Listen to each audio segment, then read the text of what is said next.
Another big name receiver is on the move with Tyreek Hill heading to the Miami Dolphins. How will this move, coupled with Davante Adams heading to the Raiders, impact negotiations for DK Metcalf's next contract with the Seahawks? Rob Rang and I are going to be breaking it down on our latest installment here of Locked On Seahawks.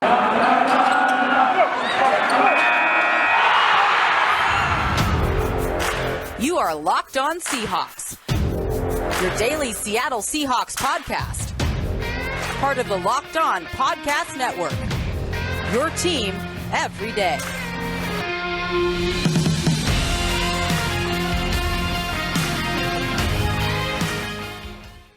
Greetings, 12. This is Corbin Smith, your host for Locked On Seahawks. Joining me as always, my co-host in crime, Rob Rang. Thanks as always for making Locked On Seahawks your first listen 5 days a week. Got another jam-packed episode coming your way. A lot of movement in the NFL with wide receivers who are starting to throw around quarterback caliber money.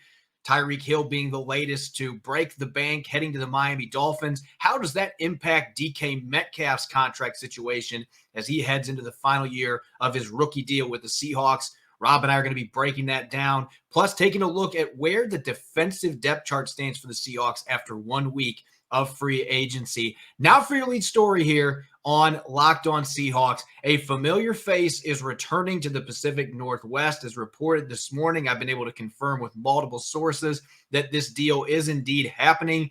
The Seahawks will be bringing back veteran corner Justin Coleman, who, interestingly, maybe was one of the more shrewd trades that John Schneider has made during his entire time in Seattle. They acquired him in 2017 from the New England Patriots for a 7th-round pick on the 1st of September. We're talking end of training camp going into the regular season, one of those late flyers. And all he ended up doing was having 2 spectacular seasons as the slot corner for the Seahawks. And you and I may disagree on this, Rob, but I think he's the best slot corner the Seahawks have had during the John Schneider and Pete Carroll era. Bringing him back is going to give them a lot of flexibility in the secondary. Yeah, I think it absolutely gives Seattle a lot of flexibility. You think about what the Seahawks have done here. I mean, they obviously brought back Sidney Jones. They made the move to bring back Artie Burns, who I think with his length, his physicality, he projects better on the outside. Then you bring in one of the NFL's better nickel cornerbacks in Justin, excuse me, in Justin Coleman here. I was about to say Jeremy Lane because that's who I would argue might right there be with Justin Coleman in terms of some of the best nickel cornerbacks that the Seahawks have had during the Pete Carroll, John Schneider era. But to me, that is the thing here is that Seattle is very clearly kind of focusing in on certain traits at different cornerback positions. And the fact that you have a guy here who has been a proven playmaker and obviously has a great deal of familiarity with Seattle as well. I think this is a really exciting move for the Seahawks at this point. So one that I am excited to kind of break down a little bit further as we move on.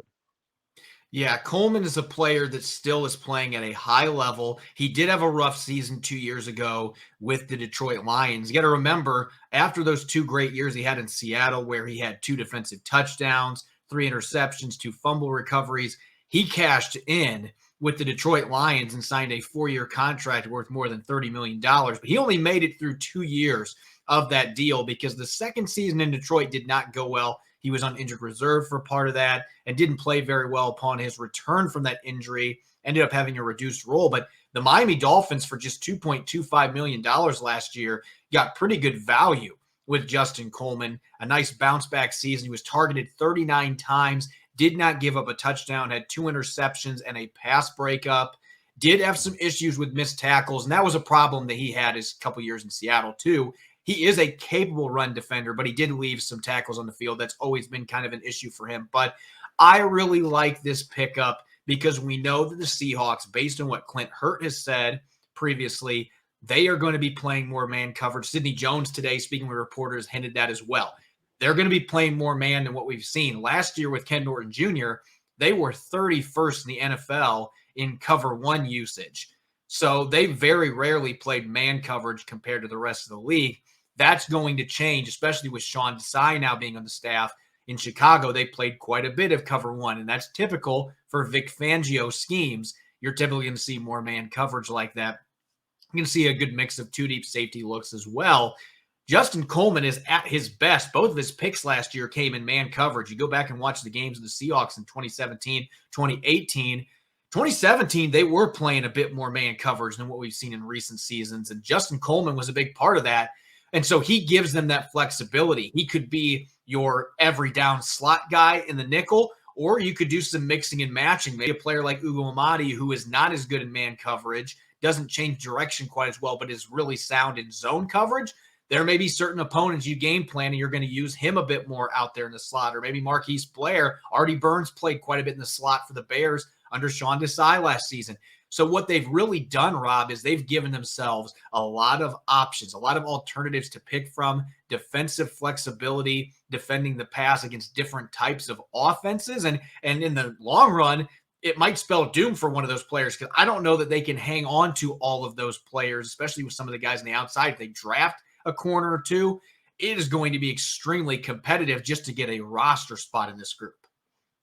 It is. And I love that you kind of mentioned that if they draft somebody. Of course, I'm going to kind of try and chime in here with what I think that this means from a Seahawks draft perspective. Again, this means that Seattle has signed three different cornerbacks. Obviously, Sidney Jones being a player that they brought back, but then with Artie Burns and Justin Coleman both playing the last couple of years elsewhere, then that means three different corners, two outsiders, quote unquote, who have been brought into the Seahawks franchise here over the last couple of months. That means the likelihood that they are going to be using that number 9, number 40, number 41 overall selections in a cornerback, it seems pretty unlikely. And I think that is notable because this is a really good cornerback class, Corbin. So that's the thing is that, should an Ahmad Sauce Gardner fall into your lap at number 9? I still think that's going to be in play. Yeah, it's just going to be, he is going to qualify as one of the better players on the board at that point. But still, I think it's very clear that Seattle is now very much prioritizing edge rushers, quarterbacks, and offensive tackles. What we've been kind of speculating that might be Seattle's focus anyways, but to me, this is just evidence that is exactly what John Schneider and Pete Carroll are thinking about on their end. And again, going back to what we talked about before with Justin Coleman and with Jeremy Lane, I would agree with you. That was one of the things that I had concerns about with Coleman in the past, is he is not the open field tackler that I thought that Jeremy Lane was. That's why I would give Lane a little bit of a heads up, in terms of just comparing the two.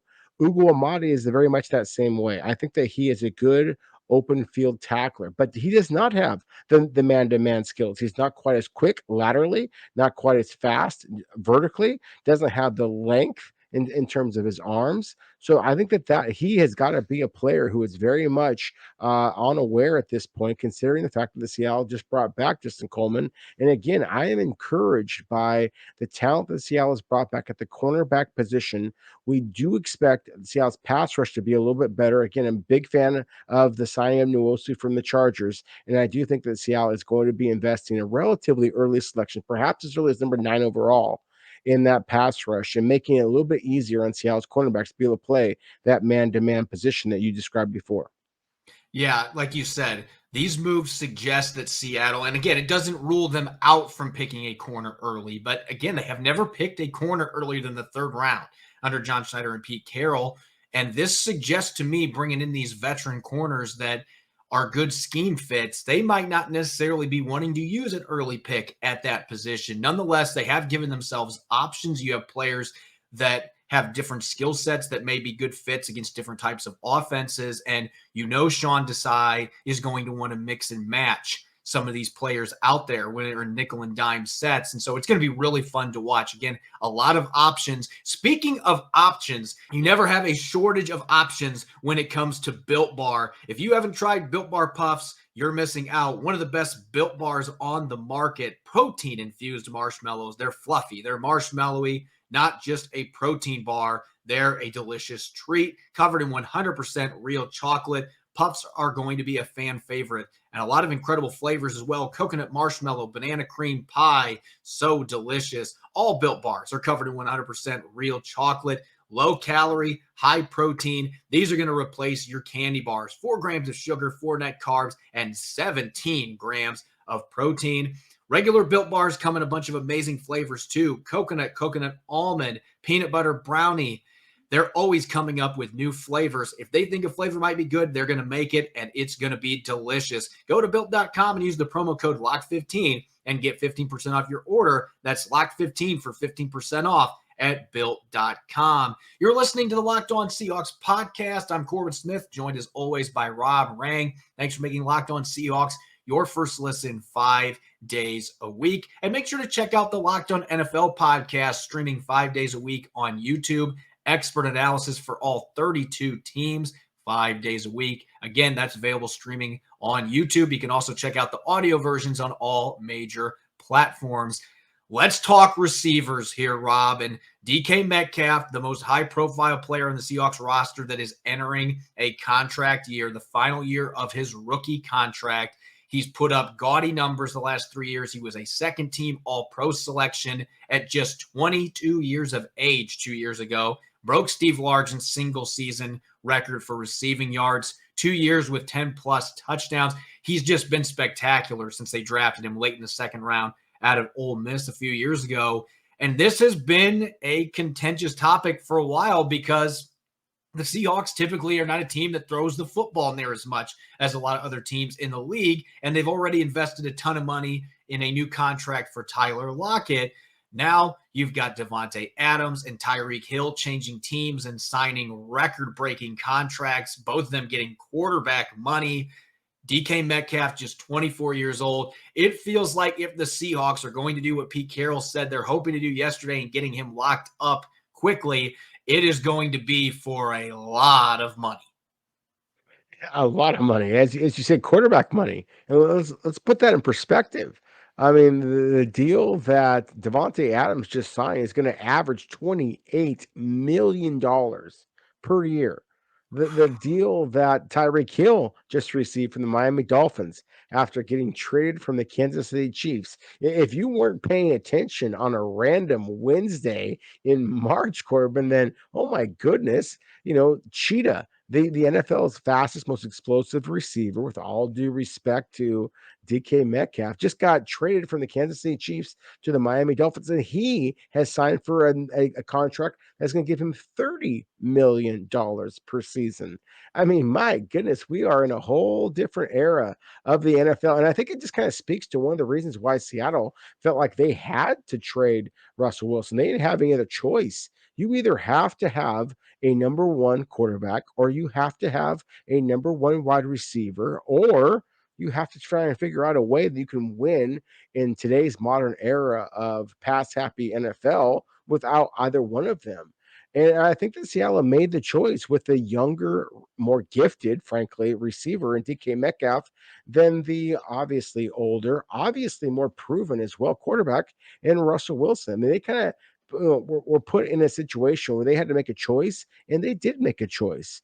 And their choice was DK Metcalf. So I think that this is fascinating because Seattle is very much going to be in a position where they're going to have to give DK Metcalf an incredible amount of money. But at the same time, if he deserves that kind of money, then he is going to have to prove it now that he does not have a quote unquote number one caliber quarterback, whether it be Drew Lock, whether it be a rookie in this draft class, whether it be Geno Smith, whether it be Jacob Eason, whether it be Baker Mayfield. Somebody is going to be throwing the football to DK Metcalf. And if he is going to deserve the type of money that we just saw Tyreek Hill and Davante Adams sign with their respective clubs, then DK Metcalf is going to have a spectacular season in 2022 for the Seahawks. And that's the thing, is the Seahawks fans should be just, excited about what this means, because a motivated, a hungry DK Metcalf, I mean, all we've seen is just DK Metcalf just normally. A guy who is that much more committed could wind up being the NFL's best, the wide receiver position. And let's be real. Everybody who's watched this guy, haven't you thought this guy could be the best? And that's what the Seahawks are excited to see, if he is going to actually live up to all of that potential this upcoming season. And for those that, and I've seen plenty of people on social media bring this up, those that don't think DK Metcalf would be worth 24, 25, 26 million dollars per year. Have you watched the highlight reels? Have you seen the plays that this guy makes? And also the fact he's only 24 years old and he's still raw as a route runner. He's still got a lot of room to grow. he played most of last season with a bad foot, and he still had almost 1,000 receiving yards and more than 10 touchdowns. And his quarterback was out for 3 games too, and really was out 6 because when he came back, he wasn't the same quarterback. He was not healthy, wasn't throwing the football effectively. So there are a lot of reasons why it would make sense for the Seahawks to break the bank here, even with Tyler Lockett's contract situation, with him just signing a big extension. You lock up your great players, and they now are going to have the financial flexibility to do that, because even though they've got Russell Wilson's dead cap hit on the books this year, next year, there won't be any money for Russell Wilson that's on the books. They're going to have well over $100 million in cap space. You have the financial flexibility to make this signing, and you know that DK Metcalf's agent is going to be pushing for that kind of money. You can make an argument right now that he is not in that same class as Davante Adams or Tyreek Hill in terms of being an overall receiver, overall weapon, but the upside is there for him this next season to enter that upper echelon where he is a top 3, top 4 caliber receiver. So you know his agent's going to be pushing for that kind of money. The Seahawks are going to have a tough time getting any kind of a discount here at a position where guys that are elite receivers, they are cashing in. And this is the other reason that his agent's going to have probably a pretty easy time convincing the Seahawks or putting him into a corner to make that kind of a signing. There have only been 7 receivers in NFL history that have had 3,100 receiving yards or more and 29 or more touchdowns in their first 3 seasons. DK Metcalf is one of them. Here are a few other names that are on that list, Rob. Randy Moss, Jerry Rice, Odell Beckham Jr., A.J. Green, Bob Hayes, and John Jefferson. That's the list of receivers. That's the 7 players there. Now, obviously, Adams and Tyreek Hill, their names are not on there. So I could see DK Metcalf's agent putting this out there and being like, hello, this guy is a rare talent for his first 3 years in the league with this type of production. You need to pay him. And so it is going to be a very fascinating negotiation to watch, especially with there now being reports circulating that the Chiefs and Packers have called the Seahawks about both Lockett and Metcalf, looking for replacement receivers after trading away Adams and Hill.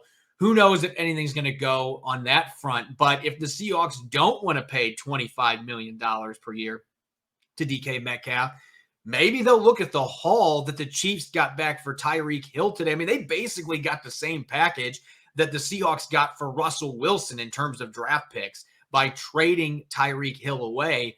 If you could get that kind of package back for DK Metcalf, where you're getting multiple first-round picks, maybe a day 2 pick or 2 and a day 3 pick. I mean, you're talking 4 or 5 draft picks.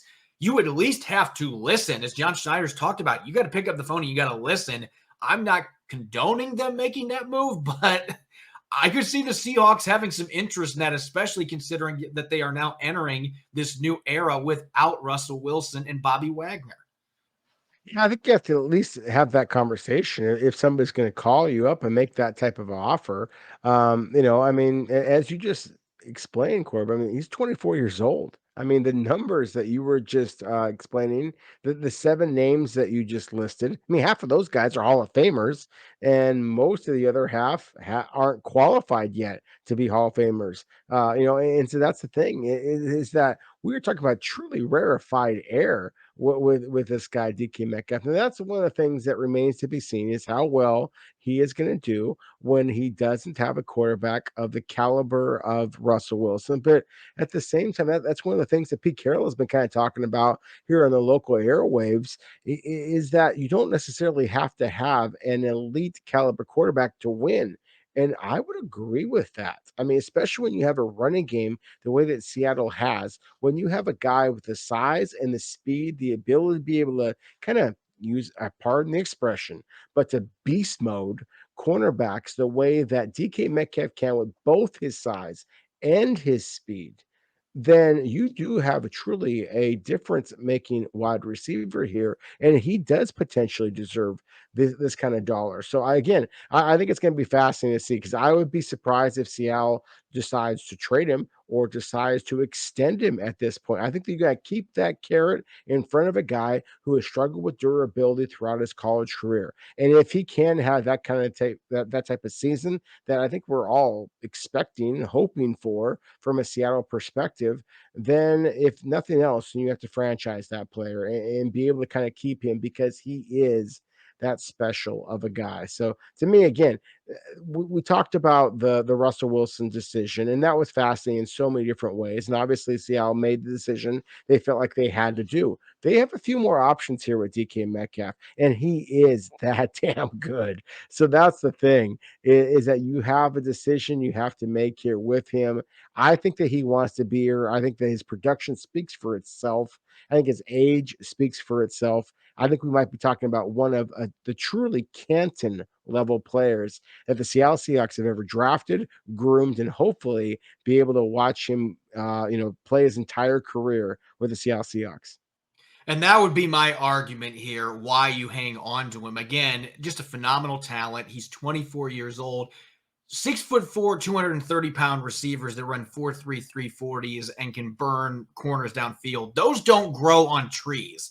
And I do agree with you that I think DK Metcalf still wants to be here. There were some reports out there about a little bit of strife between him and Russell Wilson. He might not necessarily be completely against the idea of having somebody else throwing him the football. He would never admit that publicly, but I think he wants to be in the Pacific Northwest, the team that traded up to take a chance on him. And he's had such a good start to his career. So I think that these two sides are going to work things out. It might not be this offseason. They might wait until next year. If that happens, franchise tag is certainly on the table. But I think they want DK around for the long haul. If they get blown away by a trade offer, of course, John Schneider's going to consider all possibilities. But I just can't see him moving a young player of this talent, even at a position where there's a lot of talent coming into the draft each year. It is kind of a crossroads of the receiver spot now, where there's so much talent coming in year out. You got to wonder how long these huge contracts are going to be dished out to receivers before teams start taking a different approach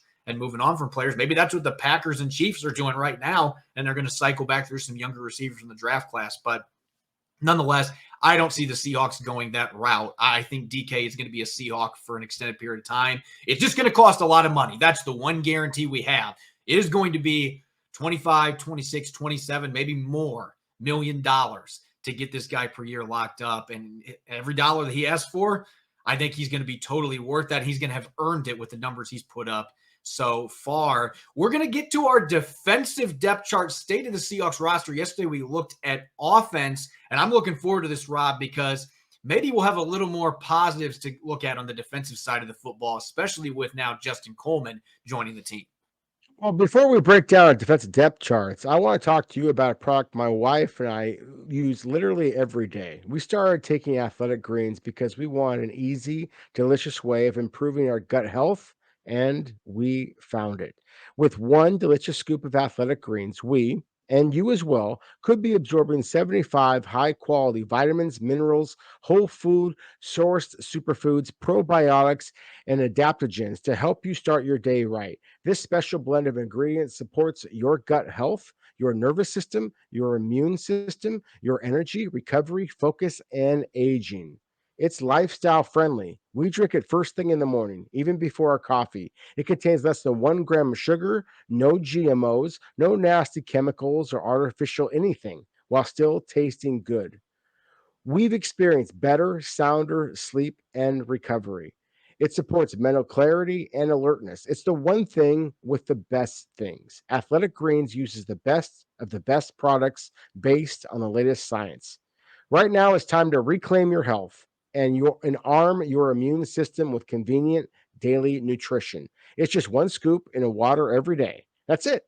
No need for a million different pills and supplements to look out for your health. To make it easy, Athletic Greens is going to give you a free 1-year supply of immune supporting vitamin D and 5 free travel packs with your first purchase. All you have to do is visit athleticgreens.com/NFL network. Again, that is athleticgreens.com/NFL network to take ownership over your health and pick up the ultimate daily nutritional insurance. You're listening to the Locked On Seahawks podcast. I'm Corbin Smith. Joining me as always for our Wednesday episode, Rob Rang. Thanks for making Locked On Seahawks your first listen 5 days a week. Yesterday, Rob, we do this a few times during the offseason, a bit of a roster reset, a state of the Seahawks. We were looking at the offensive depth chart, quarterbacks, receivers, offensive line, tight end, all the position groups, and we put the players into tiers, 5 different tiers: all pro, Pro Bowl caliber, quality starter, viable reserve, and fringe player. Again, that is not meant to be an insult. All these guys are remarkable athletes, the best of the best. But there are always going to be players that are bottom of the roster that are battling for one of those final spots on the 53-man roster. And we talked a lot about how on offense, it seems like there's a lot of players that are in those bottom 2 categories, a lot of viable reserves and a lot of fringe players. It feels like if you look at the defensive side of the football, especially with the addition today, we don't have Justin Coleman on our chart, but Justin Coleman is a proven slot corner with multiple teams, including his 2 years with the Seahawks. Played well in Detroit for a year. Last year had a really solid season with the Miami Dolphins. And so I would put him in that cornerback group as another one in the gray, a quality starter if you're looking at slot. And so they've got a bit more talent. You've got one guy with clear all-pro talent in Jamal Adams. I think you could make the argument that Quandre Diggs is bordering on that category, being a 2-time Pro Bowler the last 2 seasons. And you've also got Jordan Brooks, who got an all-pro vote, that is an ascending young talent that looks ready to take the torch from Bobby Wagner. So there are a lot of names on here that have Pro Bowl caliber potential, or at the very least are quality starters. And a few of the additions they've made are guys that I think can make an immediate impact for this defense. I 100% agree with you. I mean, that's the thing is like, you look at Seattle statistics from a year ago, you would argue that Seattle's defense needs the most work. But considering the trade obviously made, sending Russell Wilson to the Denver Broncos, and the fact that Seattle has not brought back either Dwayne Brown or Brandon Shell, just kind of raising some questions about the offensive tackle position. I would argue the offense is the bigger area of concern right now than the defense. I really like what Seattle has done in their front 7 here. They brought back Al Woods. You signed Uchenna Nweso, who I think is going to absolutely be a difference maker for the Seahawks. We talked about earlier just in today's show, of course, that Seattle has now brought back 3 cornerbacks. So completely changing their cornerback room, and then as well as safety, bringing back Quandre Diggs as well.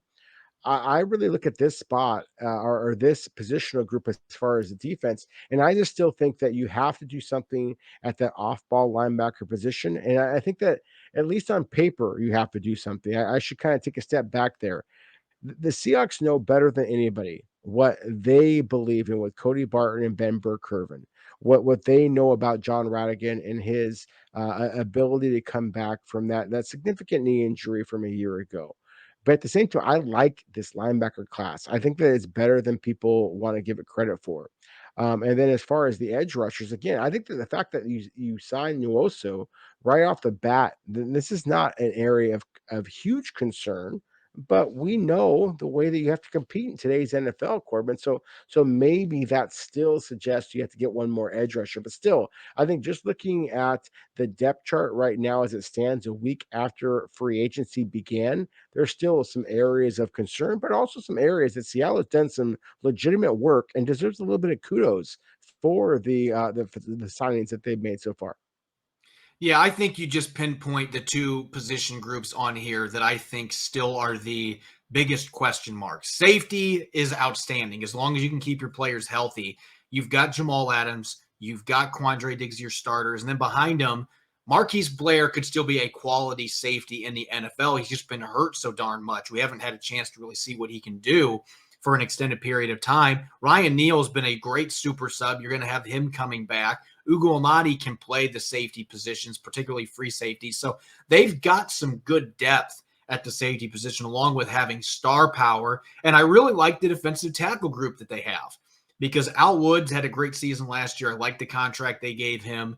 Shelby Harris and Quentin Jefferson are 2 players that can reduce inside and can play as defensive tackles while also being defensive ends. They're going to give you a lot of flexibility with where they can line up, and they have some pass rushing ability. I like the big bodies that they have on the defensive line. You mentioned adding an edge, though. I think they need to add at least two more, whether that's through free agency or the draft, because you look at their starters, especially they're going to be leaning towards more of a 3-4. Darrell Taylor, you and I have agreed, has the upside to be a Pro Bowl caliber player. He had 6 sacks last year, showed a lot of flashes, had some games where he didn't do a lot, and you could tell that it was kind of his rookie season, but he's got the athleticism and twitch and pass rushing ability to be a real nuisance off the edge. And Nwosu, I see a lot of similar things in his game, and he had an interception last year. Both these guys have enough athleticism to be able to drop back in coverage. Those are the kind of edge rushers that you are going to be looking for if you're leaning more towards a 3-4 style scheme. And right now, you look beyond them. The only other guy on the roster that I think could play that role is Alton Robinson. And I have questions about him as a cover guy. I view him more as a traditional 4-3 linebacker, or 4-3 defensive end. So they're going to need to add some other players to the mix that have the ability, the juice to rush off the edge while still being able to drop back in coverage. I wouldn't be shocked if they draft 2 guys at that position, because I don't see a lot of free agent options that make sense. There are a lot of guys past the age of 30 that I wouldn't be signing given where the Seahawks are at right now.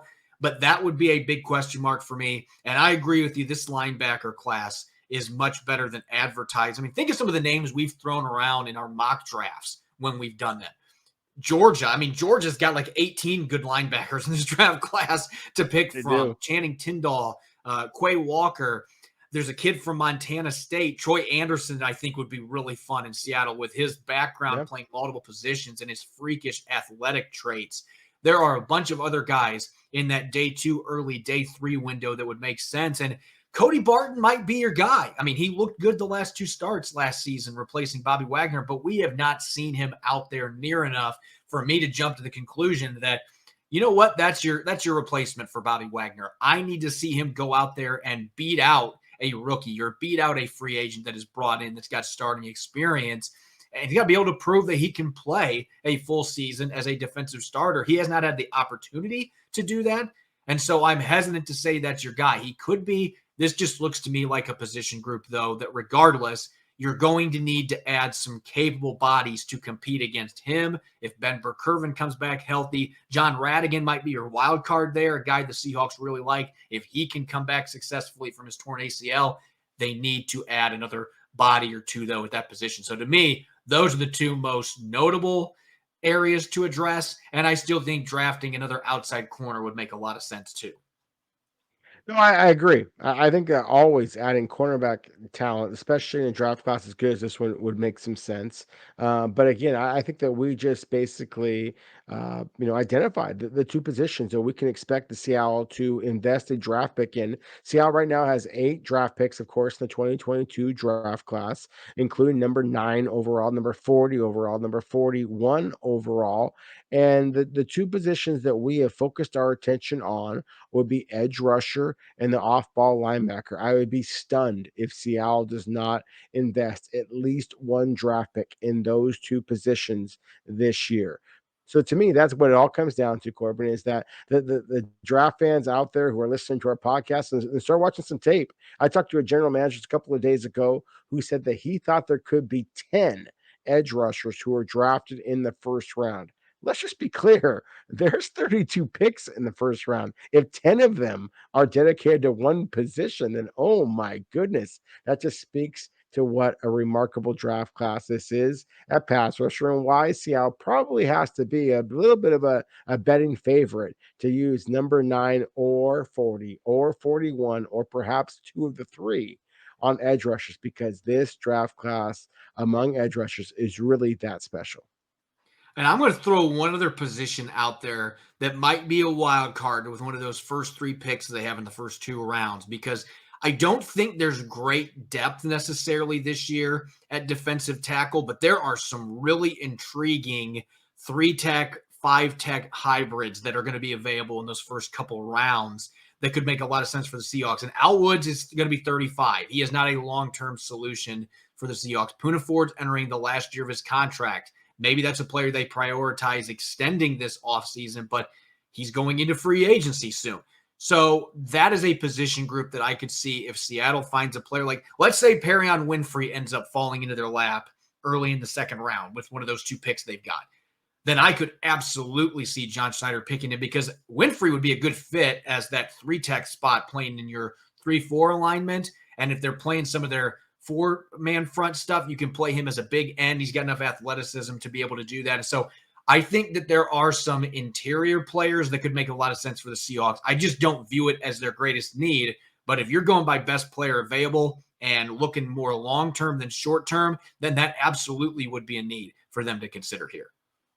It would be, and that's the thing. I mean, I don't know that our listeners who are just listening to audio, not watching on YouTube, can see the smile on my face when you mentioned Perion Winfrey, one of those junkyard dogs we talked about before the Seahawks need to have. He absolutely would check that box. So again, I think this is gonna be a fascinating draft. I'm excited to break down the next month with you, Corbin, because I think that the Seahawks in this little roster turnaround, I don't know if that's going to be quite as long as you might expect. I think that there's a lot of talent for the Seahawks to exploit in this 2022 draft class. Yeah, it's going to be really fun to see how this process plays out. We've still got a lot of free agency ahead of us, still a number of players the Seahawks could be bringing in, their own free agents, outside free agents. We don't know what's going to happen on the quarterback front.